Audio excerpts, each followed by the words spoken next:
السلام علیکم دوستو، آج کی ویڈیو میں ہم گفتگو کرنے جا رہے ہیں زمان خان کی، ان کے حالات زندگی، ان کے کیریئر کے بارے میں آپ کو آگاہ کریں گے۔ ہمارے ساتھ رہیے گا، ویڈیو آخر تک لازمی دیکھیے گا، آپ کو یقیناً بہت پسند آئے گی۔ اور آگے چلنے سے قبل ہمارا چینل سبسکرائب کرنا مت بھولیے گا۔ تو زمان خان کی بات کریں کہ جن کو کشمیری ایکسپریس بھی کہا جاتا ہے۔ سپٹمبر 2001 میں ایک سنی مسلم فیملی میں پیدا ہونے والے زمان خان کی عمر صرف 22 سال ہے۔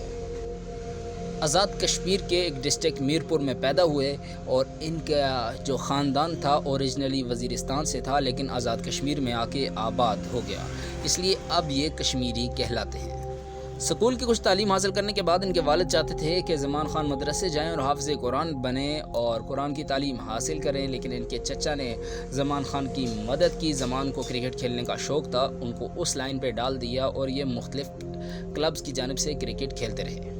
تعلق ایک غریب خاندان سے تھا، آپ کا گھر ٹوٹا ہوا تھا اور کچا بنا تھا۔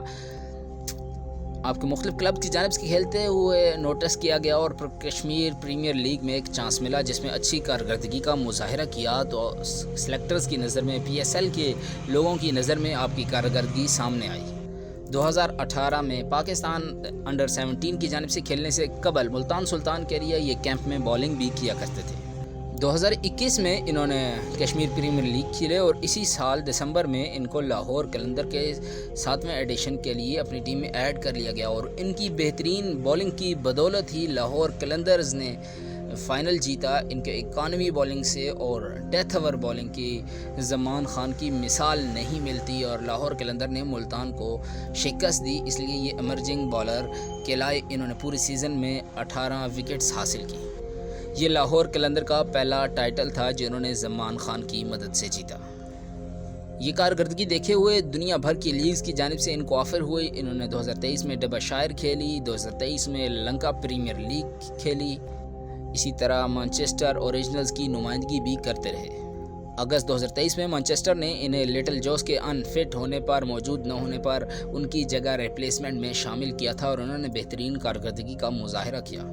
ایک اور اہم بات آپ کو بتاتے چلیں کہ لاہور قلندر نے جب فائنل جیتا، ٹائٹل اپنے نام کیا، تو تمام کھلاڑیوں کے گھر کا وزٹ کیا، اور جب زمان خان کے گھر کے گئے تو ان کے گھر کو ٹوٹا ہوا اور کمزور پایا، تو شاہین آفریدی نے لاہور قلندرز کے سی او سے درخواست کی کہ ہمارے اس ٹیم میٹ کو گھر بنا کے دیا جائے۔ پھر لاہور قلندر نے زمان خان کو ایک نیا گھر گفٹ کیا۔ 24 مارچ 2023 کو پی ایس ایل کے فوراً بعد ان کو کیپ دی گئی اور T20 افغانستان کے خلاف کھیلنے کا موقع ملا۔ اس کے بعد ہونے والی نیوزی لینڈ کے خلاف سیریز میں بھی T20 میں ان کو موقع ملتا رہا۔ ابھی تک ان کا ODI کیریئر شروع نہیں ہوا، لیکن سری لنکا میں جب حارث رؤف اور نسیم شاہ دونوں ان فٹ ہو گئے تو پاکستانی ٹیم کے سلیکٹرز کی نظر زمان خان پر ٹھہری۔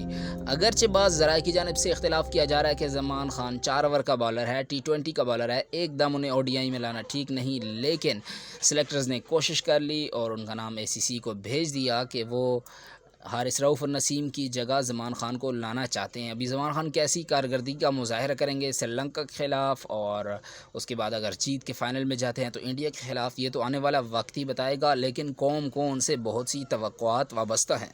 شائقین کرکٹ اس بارے میں زمان خان کے بارے میں کیا رائے دستے ہیں، کمنٹ بار میں ضرور بتائیے گا، اور چلتے چلتے ہمارا چینل سبسکرائب کرنا مت بھولیے گا۔ خدا پامان، اللہ حافظ۔